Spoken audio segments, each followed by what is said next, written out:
Assalamualaikum warahmatullahi wabarakatuh. Salam sejahtera bagi kita semua. Salam, Om Swastiastu, Namo Buddhaya, dan salam kebajikan. Perkenalkan, saya Reski Afiatul Barokah, dosen tetap Prodi Administrasi Bisnis, Fakultas Ilmu Sosial dan Bisnis pada Universitas Wanita Internasional.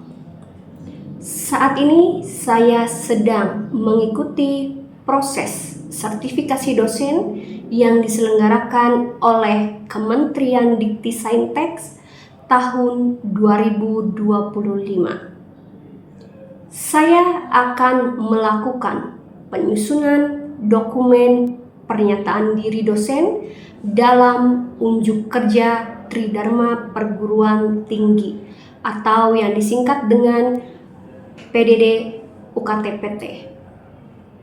Pada kesempatan ini, saya akan memaparkan salah satu mata kuliah saya yang saya ampuh, yaitu Manajemen Sumber Daya Manusia. Saya mengajar mata kuliah Manajemen Sumber Daya Manusia ini pada semester genap tahun akademik 2024-2025. Tentunya dengan bobot SKS mata kuliah yaitu 3 SKS, di mana 2 SKS diberikan teori dan 1 SKS diberikan studi kasus atau project based learning. Mata kuliah ini disampaikan tentunya melalui metode DIA, yaitu Delivery, Interaction, dan Assessment. Dalam pembelajaran melalui blended learning, baik itu secara offline maupun online. Adapun kontrak perkuliahan pada mata kuliah ini sesuai dengan rencana pembelajaran semester, yaitu identitas mata kuliahnya mata kuliah Manajemen Sumber Daya Manusia, kode mata kuliahnya yaitu AB13206 dengan jumlah SKS 3 SKS, jumlah pertemuannya 16 kali pertemuan, terdiri dari UTS dan UAS. Adapun deskripsi mata kuliah Manajemen Sumber Daya ini mempelajari terkait konsep, prinsip, dan praktik dalam pengelolaan sumber daya manusianya, baik itu di lingkungan organisasi bisnis.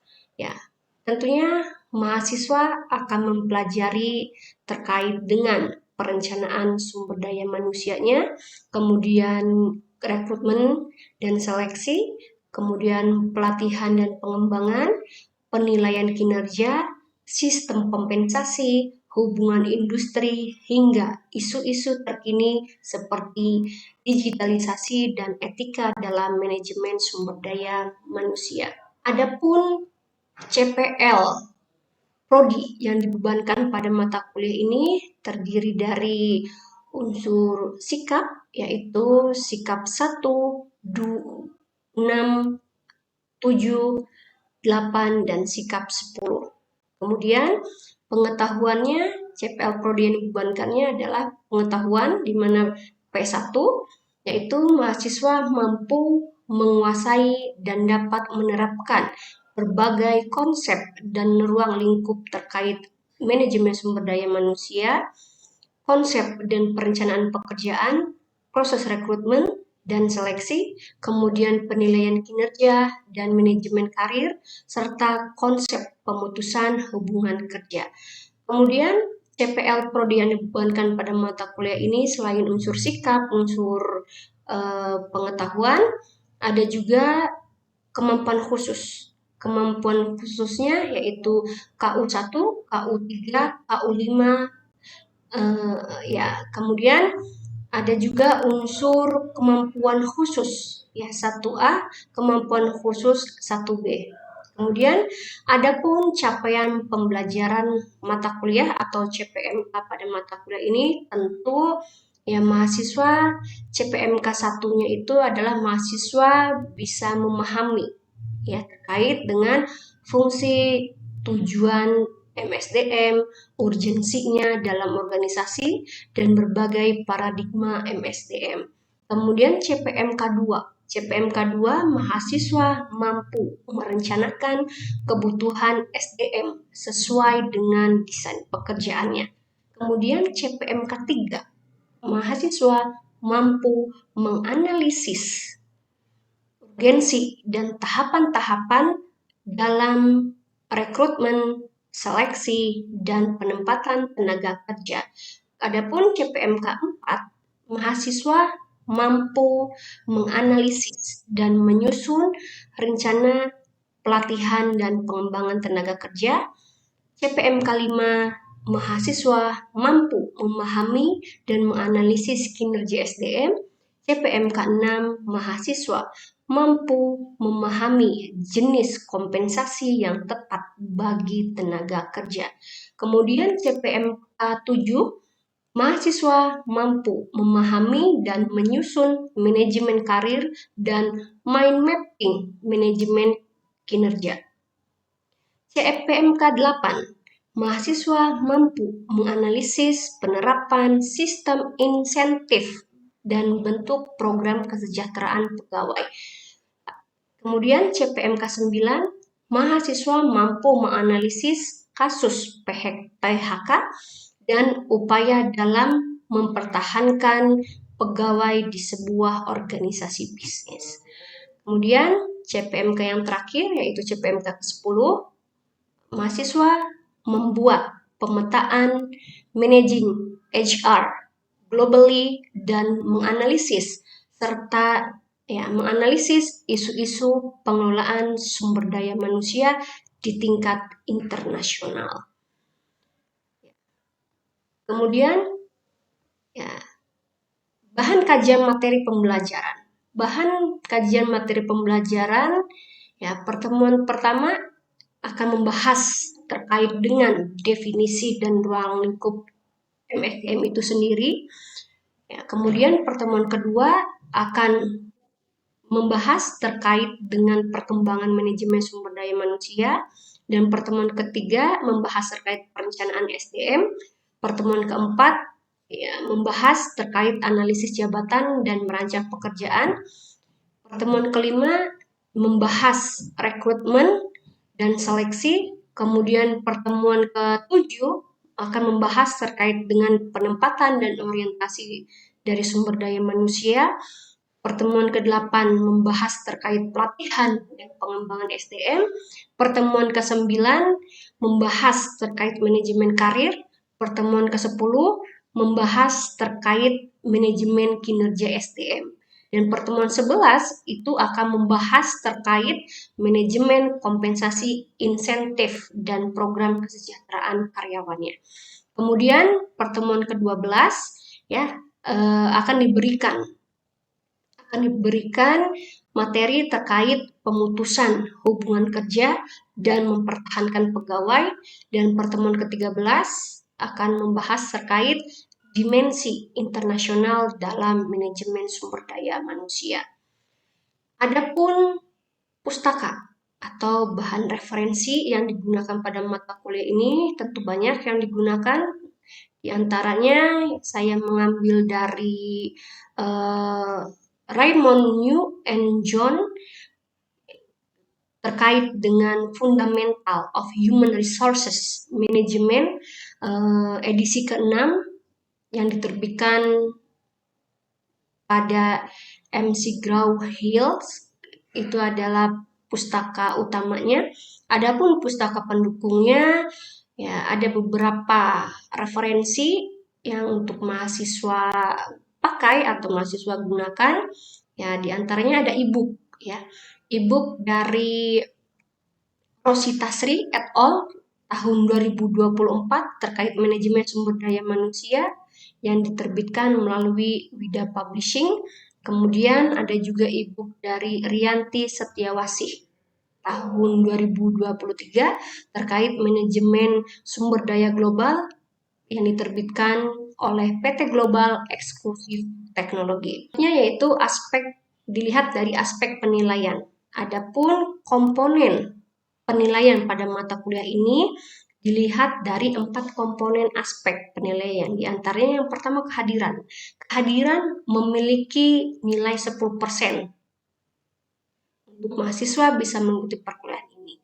Kemudian selain tugas, selain kehadiran ada juga tugas. Tugasnya yaitu 20% yang terdiri dari tugas individu, kelompok, kuis, dan keaktifan di kelasnya.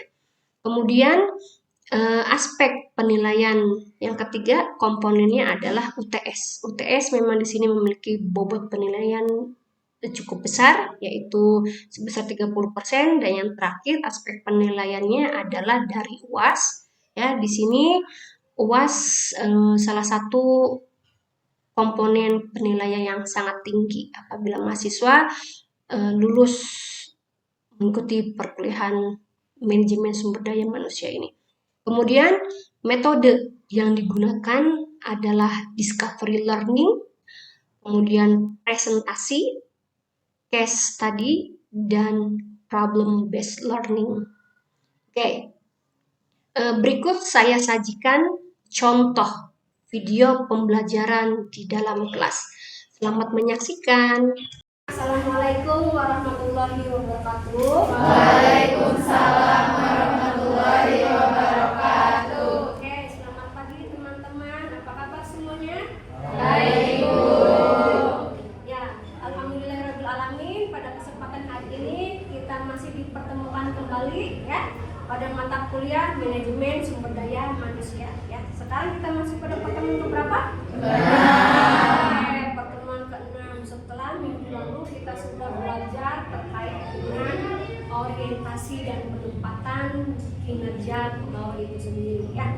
Kita masuk kepada pertemuan ke-6. Oke, sebelum saya masuk kepada inti materinya ya, kita akan diperlancar perkuliahan kali ini ya. Mari kita bersama-sama berdoa terlebih dahulu ya, menurut keyakinan masing-masing. Berdoa dimulai. Oke, berdoa selesai. Teman-temanku yang saya banggakan ya, pada kesempatan hari ini kita akan membahas terkait dengan apa tadi? Ya, sebelum kita masuk kepada inti ya, inti dari materinya, kita akan adakan tes terlebih dahulu. Oke? Siap ya? Oke. Nanti kalian silakan siapkan gadgetnya ya, karena masuk kepada ininya atau kodenya ya. Kalian buka terlebih dahulu untuk tesnya. Oke. Ya, silakan. Kalian bisa join atau bergabung ya. Sebelum saya nanti start untuk Oke, siap-siap. Oke ya. Kodenya silakan masuk ke kode. Oke, tentunya 8 partisipan sudah bergabung. Sudah bergabung? Sudah. Belum ya? Sudah? Oke, sudah nih? Oke, ya kita udah mulai start ya. Oke, silakan. Saya sambil ngecek dari sini. Oke, ya, yang pertama ada Amelia. Silakan. Kalian bisa bersaing ya. Oke, ya.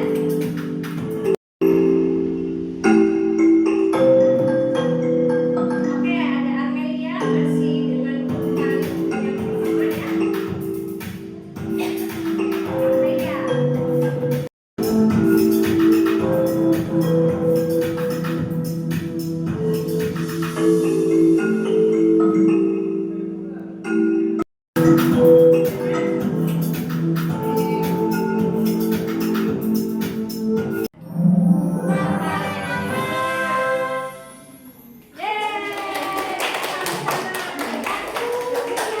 Pembelajaran terkait rekrutmen dan seleksi sudah tergambar? Sudah. Rekrutmen dan seleksi. Oke, kita masuk kepada inti pembahasan terkait rekrutmen dan seleksi. Oke, teman-teman, apakah sudah ada yang pernah mendengar apa itu rekrutmen, apa itu seleksi? Ada yang tahu apa itu rekrutmen? Oke,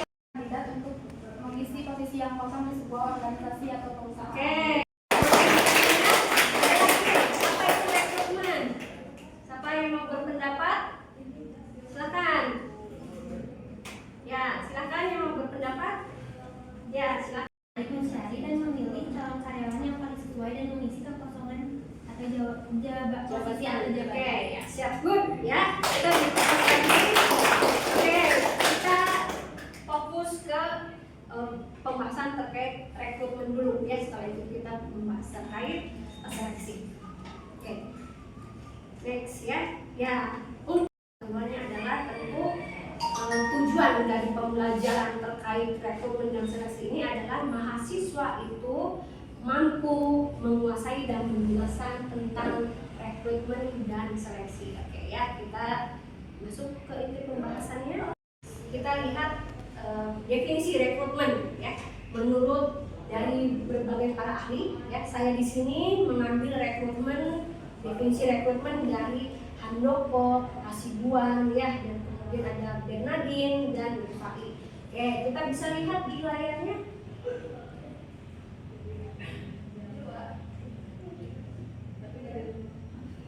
Oke.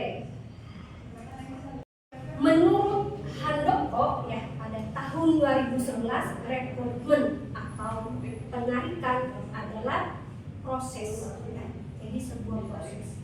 Rekrutmen itu adalah sebuah proses ya, pencapaian dan pemikat para calon karyawan, calon pegawai ya, atau pelamar ya, untuk melamar sebagai karyawan di suatu perusahaan ya, baik itu instansi pemerintahan ya, maupun swasta. Oke.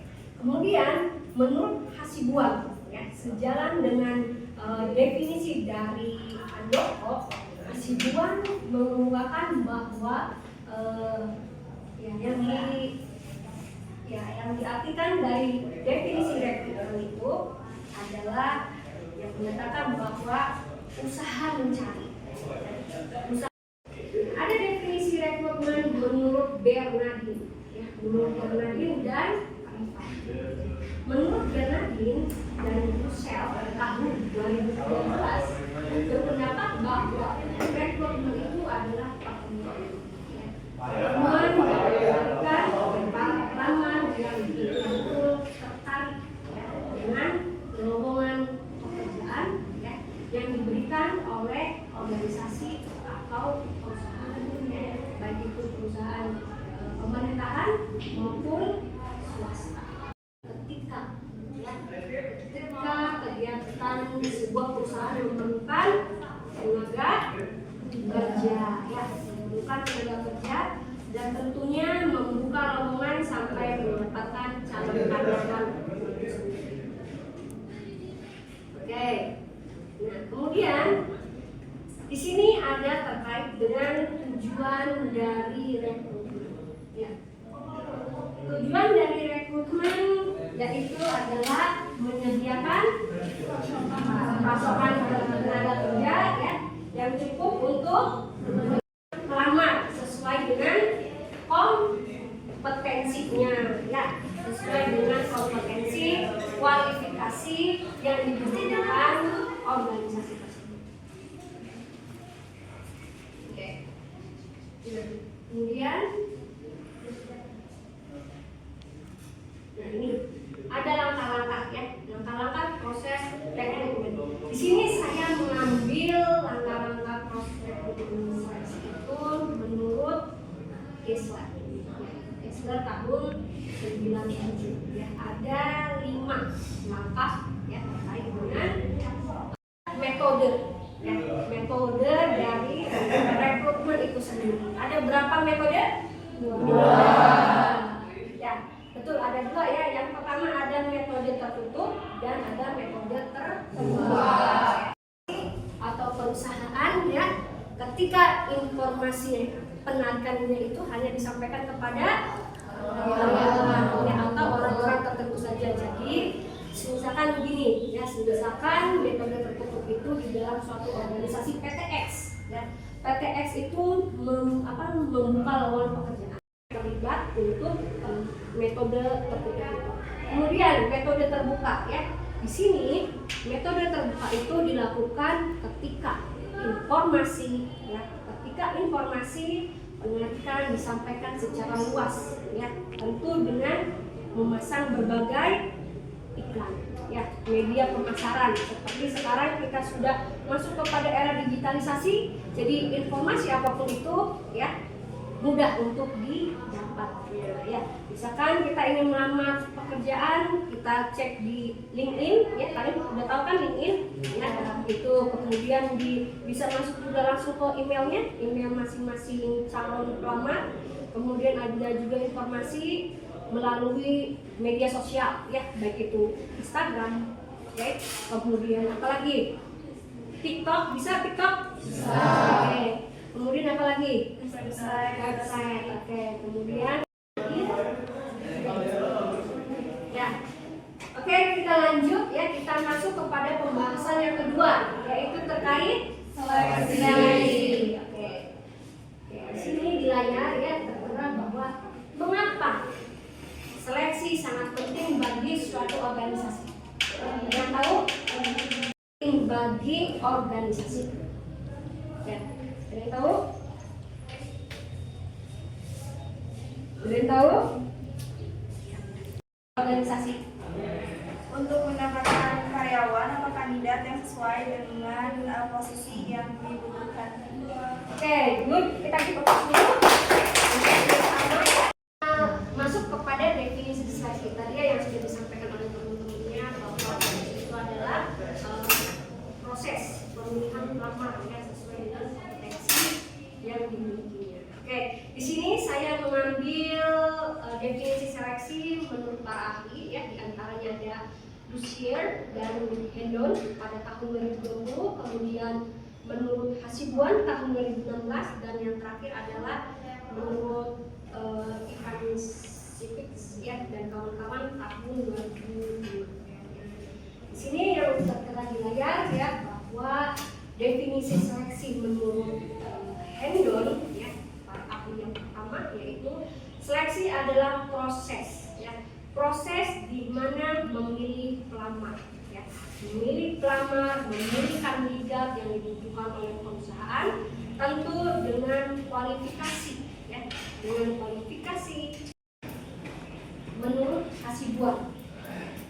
Menurut Hasibuan tahun 2016 yang dikaitkan atau yang dikatakan seleksi itu adalah suatu kegiatan ya, suatu kegiatan dari pemilihan dan penentuan pelamar ya, yang diterima atau ditolak untuk menjadi karyawan perusahaan itu sendiri. Yang terakhir, ya, seleksi merupakan proses dari organisasi. Proses dari organisasi memilih calon kandidat terbaik, calon pelamar terbaiknya untuk bisa memposisikan lowongan pekerjaan itu sendiri. Oke, kemudian kita masuk kepada kualifikasi dasar dan seleksi ya. Kita tahu bahwa ya, kualifikasi yang dibutuhkan ya, baik dari organisasi swasta maupun instansi ya, dilihat dari keempat kualifikasi ini ya.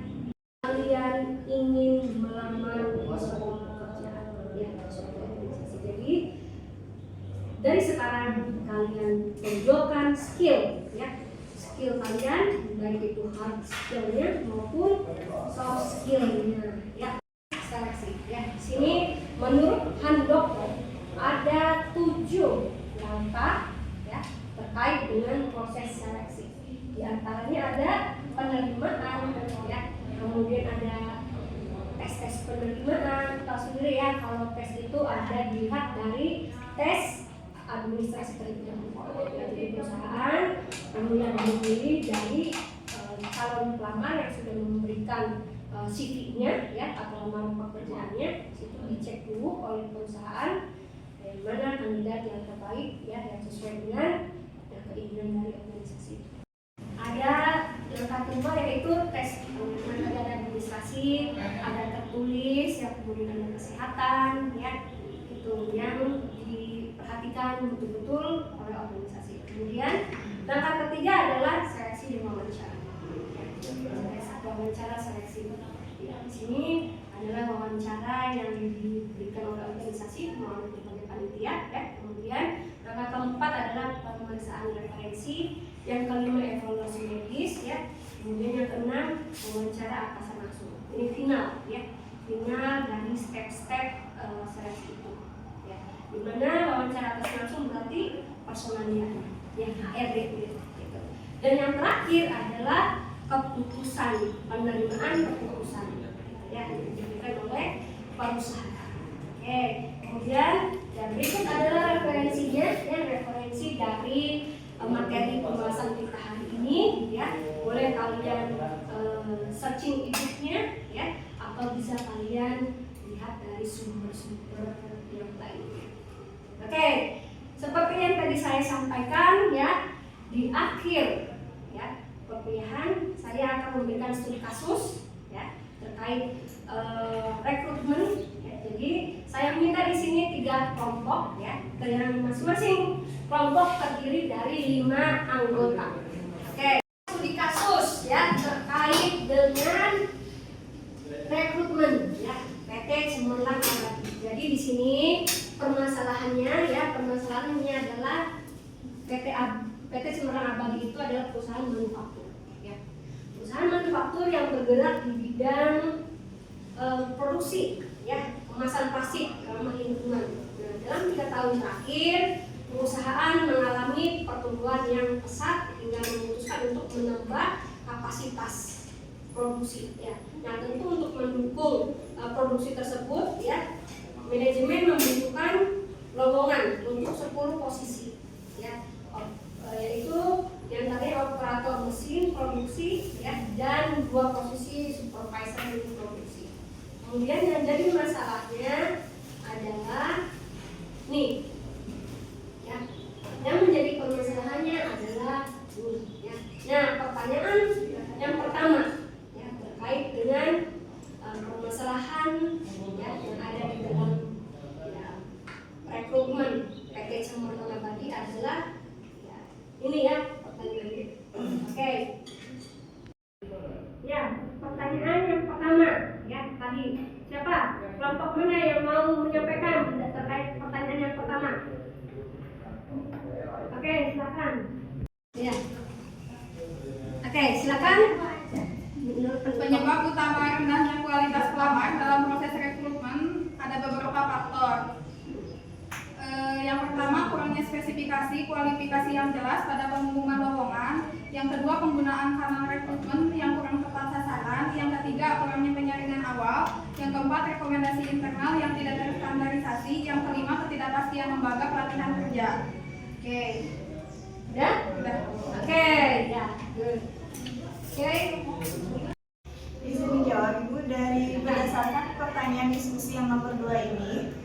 Menurut kami dari kelompok 2 yaitu belum sepenuhnya tepat dan belum efektif. Ada beberapa alasan juga karena tidak adanya seleksi awal yang memadai sebelum volume lamaran diterima, dan yang kedua minimalnya penyesuaian kenal rekrutmen dengan jenis posisi. Ketiga, rekomendasi internal yang tidak melalui standar seleksi yang sama. Dan yang terakhir, BLK belum dioptimalkan sebagai mitra strategis. Dan di sini kami menyimpulkan bahwa strategi rekrutmen PT Cemerlang Abadi perlu dievaluasi dan disesuaikan dengan kebutuhan kompetensi serta segmentasi posisi yang dibutuhkan. Oke, good. Kita diskusi. Pertanyaan diskusi soal ketiga itu bagaimana cara meningkatkan efektivitas proses rekrutmen di perusahaan ini?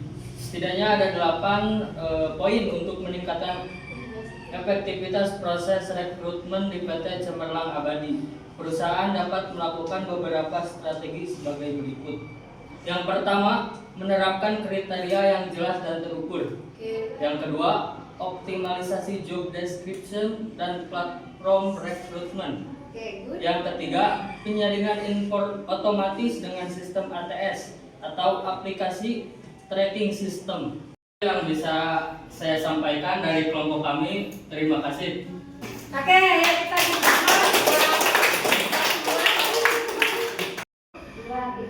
Oke, ya, mungkin saya rasa untuk pertemuan hari ini, ya, saya cukupkan. Saya melihat kalian sudah sejauh ini ya, setelah saya tadi memperkenalkan ya terkait dengan rekrutmen dan seleksi ya, saya yakin kalian sudah tergambar ya apa itu rekrutmen, apa itu seleksi ya. Kemudian ya kita alhamdulillah selesai di penghujung pembahasan ya terkait ini. Kalian tadi sudah menyampaikan terkait permasalahan-permasalahan yang ada di salah satu perusahaan yang sudah dicontohkan barusan ya. Kalian sudah mumpuni ya, sudah paham betul apa itu rekrutmen yang dibutuhkan oleh organisasi ya. Kemudian sebelum saya tutup, saya ingin satu mahasiswa menyimpulkan hasil pembahasan kita hari ini. Ya, siapa yang mau? Ada? Oke, silakan berdiri nih. Kesimpulannya, Saya izin menyimpulkan, rekrutmen dan seleksi merupakan proses penting dalam manajemen sumber daya manusia untuk mendapatkan karyawan yang sesuai dengan kebutuhan perusahaan.